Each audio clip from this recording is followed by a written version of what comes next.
La crise d'adolescence, ça s'appelle l'âge bête en France, parce qu'on voit la personne tomber, mais pas tomber physiquement, comme un enfant qui essaie de marcher, mais tomber psychologiquement.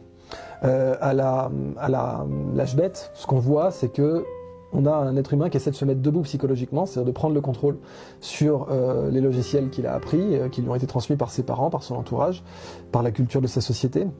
Et à l'adolescence, on comprend qu'on a, pour parler un peu en termes d'informatique, les droits d'administrateur sur son cerveau. Alors pas complètement, hein, parce que c'est toujours très très dur d'enlever ses névroses, etc. Mais on comprend qu'on peut décider d'installer tel ou tel logiciel et de désinstaller tel ou tel logiciel. Alors on décide d'installer des conneries, du junkware, comme quelqu'un à qui on donnerait un ordinateur ou un smartphone, puis qui n'y connaît rien, qui se met à installer la première saloperie qui tombe sur laquelle, bah, c'est pareil, on devient gothique, on devient skater, on devient rappeur.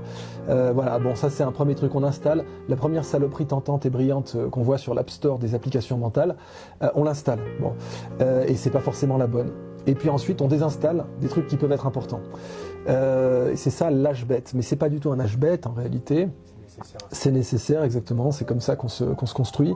Un enfant qui essaie d'apprendre à marcher, on l'appelle pas l'âge maladroit. Alors que objectivement, il est maladroit. Mais on a la sagesse de ne pas appeler cet âge l'âge maladroit. On a même limite envie de l'appeler l'âge adroit, parce que l'adresse ne fait qu'augmenter. Donc l'adolescence, c'est pareil. C'est pas l'âge bête du tout. C'est l'âge de l'adresse qui augmente psychologiquement.